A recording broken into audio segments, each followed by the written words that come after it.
नमस्कार, बहुत स्वागत है आपका न्यूज 18 के डिजिटल प्लेटफॉर्म पर। मैं हूं आपके साथ अंशिका पाठक।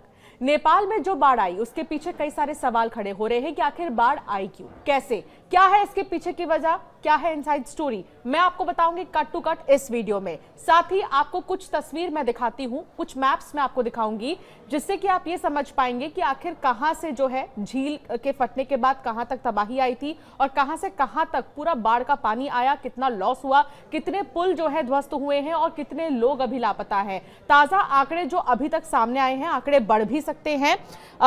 लगभग 160 से ज्यादा लोगों की जान जा चुकी है। इसके अलावा 1000 से ज्यादा लोग अब भी लापता बताए जा रहे हैं। हो सकता है कि आंकड़े बढ़ जाएं आपके वीडियो देखने तक। और साथ ही 19 पुल बताए जा रहे हैं कि लगभग 19 पुल ऐसे हैं जो बाढ़ में डूब चुके हैं, टूट चुके हैं। करीब 40 किलोमीटर सड़कें और 13 हाइड्रो पावर प्रोजेक्ट तबाह हो चुके हैं। बाढ़ का पानी करीब 30 फीट तक ऊपर आ गया था। तेज बहाव में घर, गाड़ी, सरकारी ढांचे सब कुछ बह गए। आपको कुछ तस्वीरें देखने को भी मिली होंगी, मैं भी आपको दिखाती हूँ कुछ तस्वीर। लेकिन उससे पहले आइए सबसे पहले बाढ़ के पानी का रास्ता समझिए कि कहां से बाढ़ के पानी का रास्ता आया, कहां तक गया, कहां तक फैला। ये तो ये है, देखिए, तिब्बत का इलाका, ये है नेपाल और ये है भारत का बिहार, जो कि नेपाल बॉर्डर से सटा हुआ है। आप इधर से देखिए लेहंदे नदी यहां पर और फिर त्रिशूली नदी, ये सब कनेक्टेड है। गंडक बैराज, भारत में आते ही यही नदी गंडक के नाम से जानी जाती है। और यहां पर ये पॉइंट आप समझिए, और गोपालगंज, पटना, गंडक नदी का जो पूरा एरिया है वो यहां तक आता है। अब बाढ़ के आने के बाद की क्या तस्वीरें हैं वो भी आप देखिए। ये बाढ़ के आने के बाद की वो तस्वीर है जब ये सब कुछ बाढ़ में समा गया। जैसे ही पानी का फ्लो यहाँ पर आया, ये सब कुछ यहाँ से गायब हो चुका था। तो इतना खतरनाक ये बाढ़ था, आप इसको अंदाजा लगा सकते हैं कि इतने सारे लोग यहाँ नजर आ रहे हैं और अचानक से सब पानी में डूब गए।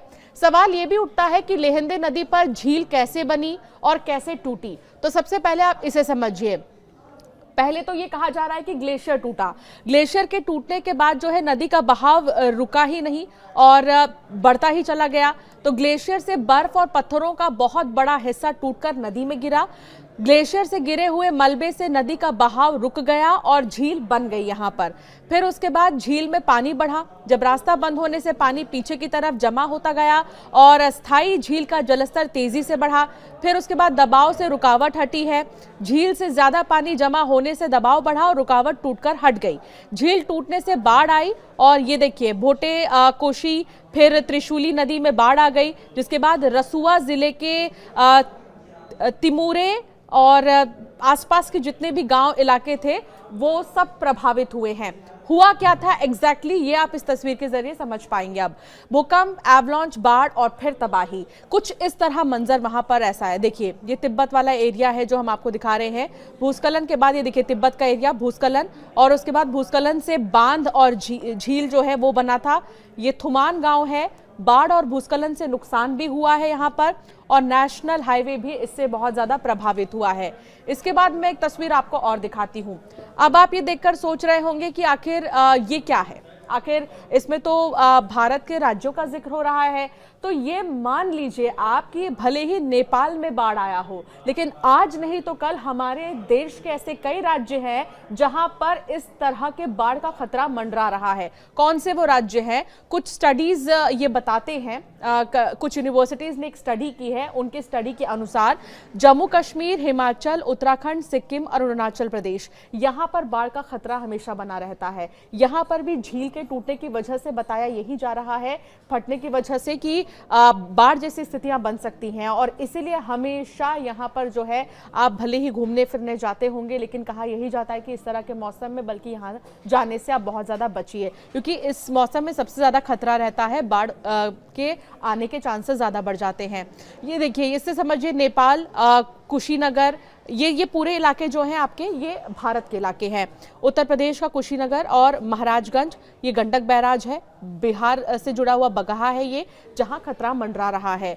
रसुआ, ये नेपाल का इलाका है। काठमांडू नेपाल का इलाका है जहां पर खतरा मंडरा रहा है बाढ़ का, और तिब्बत से तो हुआ ही था। ये वो तस्वीर हम आपको दिखा रहे हैं। ये तस्वीर मैंने आपको दिखाया, बाढ़ के पानी का रास्ता भी आपको हमने दिखाया कि आखिर कैसे बाढ़ के पानी का रास्ता जो है आगे बढ़ता हुआ चला गया। अब मैं आपको दिखाती हूँ एक और मैप। इस मैप के जरिए मैं आपको बताऊंगी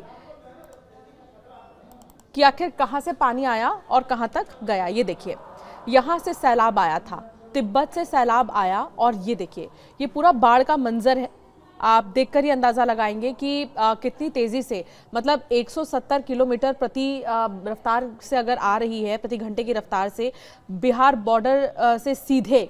देखिए, ये बहुत भयानक मंजर रहा है। बोटेकोशी नेपाल, फिर त्रिशूली नदी, फिर गंडक नदी, नारायणी नदी जिसे कहा जाता है। किसी तरह नारायणी नदी ने जो है भटकाया है पानी के फ्लो को, तभी जाकर बिहार बहुत ज़्यादा बच पाया, वरना हो सकता था कि सीधे बिहार में ही घुस जाता ये पूरा बाढ़ का पानी। तो ये वो पूरा मंजर है, ये वो पूरा टाइमलाइन है जो हम आपको बता रहे हैं, जिसके बाद जो है अब नज़र बनी हुई है और लगातार भारत की तरफ से भी मदद की बात कही जा रही है। कई टन जो हैं वो खाने के सामग्री, जो मदद की सामग्री है, वो पहुंचाया जा चुका है नेपाल तक। नेपाल के प्रधानमंत्री से हमारे देश के प्रधानमंत्री नरेंद्र मोदी ने फ़ोन पर बात की है। उन्होंने बोला है कि हर संभव मदद दिया जाएगा। हेल्पलाइन नंबर जारी किया जा रहा है ताकि जो भी भारतीय नागरिक इस वक्त वहाँ पर हैं वो हेल्पलाइन नंबर के जरिए कॉन्टैक्ट करें और फिर जो भी मदद यहाँ से दी जा सकती है वो मदद दी जाएगी। तो कुल मिलाकर राहत बचाव कार्य जो है शुरू कर दिए गए हैं। और साथ ही आपको एक और बात बता देती हूँ मैं कि आपको ये याद होगा कि जब 2013 में केदारनाथ की त्रासदी आई थी तो उस वक्त भी ग्लेशियर से जुड़ी चोराबाड़ी ताल थी। वो चोराबाड़ी ताल थी जिसमें तबाही आई थी और 15-16 जून को भारी बारिश हुई थी। फिर 16 जून की शाम करीब 5 बजे पहली बड़ी बाढ़ आई थी। ठीक वैसे ही यहाँ पर भी हुआ है, सेम वैसे ही हमने नेपाल में भी देखा। और नेपाल में जब इतनी बड़ी ट्रेजेडी हुई है, इतना बड़ा डिजास्टर आया है, तो जाहिर सी बात है कि उसका असर हमारे देश पर भी देखने को मिलेगा। तो फिलहाल कुल मिलाकर मौसम विभाग की तरफ से नेपाल में आई बाढ़ के बाद कई ऐसे राज्य हैं जहां के लिए अलर्ट जारी किया गया है। लगभग 26 राज्य ऐसे हैं जहां के लिए अलर्ट जारी कर दिया गया है। और हेल्पलाइन नंबर, आपके राज्य का हेल्पलाइन नंबर आपको मिल जाएगा। आप हेल्पलाइन नंबर जैसे ही सर्च करेंगे, आपको इस वीडियो के जरिए भी मैं शेयर कर दूंगी जो भी हेल्पलाइन नंबर है।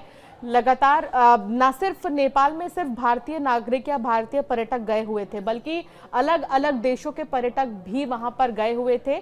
और उन देशों के जितने भी मुखिया हैं, उन देशों के चीफ हैं, उन देशों की तरफ से लगातार नेपाल में बात करने की कोशिश जारी है और हेल्पलाइन नंबर भी जारी किया जा रहा है। कई सारे ऐसे विमान हैं जो भारत की तरफ से नेपाल पहुंच चुके हैं, जो राहत सामग्री तो दे ही रहे हैं लेकिन रेस्क्यू ऑपरेशन में भी डटे हुए हैं। तो कुल मिलाकर कैसे बादल फटा, कैसे यहाँ पर सभी कुछ जो है तबाही यहाँ देखने को मिली है, ये हमने आपको दिखाया। और साथ ही कहा यही जा रहा है कि ये मौसम ही ऐसा होता है जिसमें सबसे ज़्यादा बाढ़ आने के चांसेस रहते हैं, क्योंकि जो झीलें ऊपर बन जाती हैं छोटी छोटी, जब फ्लो ज़्यादा होने लगता है, जब किसी भी तरह की एक्टिविटी वहाँ पर होती है तो फिर वो सीधे फट जाता है और सीधे जो निचले इलाके हैं उनको बहुत ज़्यादा नुकसान पहुँचता है। और हम यही मनाएंगे कि जितने भी हमारी यही कामना है और हमारी यही ये विशेज़ है कि जितने भी लोगों ने अपनों को खोया है कि हम उनके साथ हैं और उनके सबसे ज़्यादा ज़रूरत के समय हम उनके साथ हैं। और साथ ही लगातार ट्वीट, सोशल मीडिया पर वीडियोस, फोटोज़ भी देखने को मिल रहे हैं। अगर आपके कोई सवाल है तो हमें आप ज़रूर कमेंट करके पूछ सकते हैं। नेपाल की इस डिज़ास्टर को लेकर जो सवाल लोगों के मन में था कि ये डिज़ास्टर हुआ कैसे, आया कैसे, एक कोशिश थी आपको वो समझाने की मैप के ज़रिए कि कहाँ से शुरू हुआ ये डिज़ास्टर और कहाँ ख़त्म हुआ। कमेंट कर ज़रूर बताइएगा।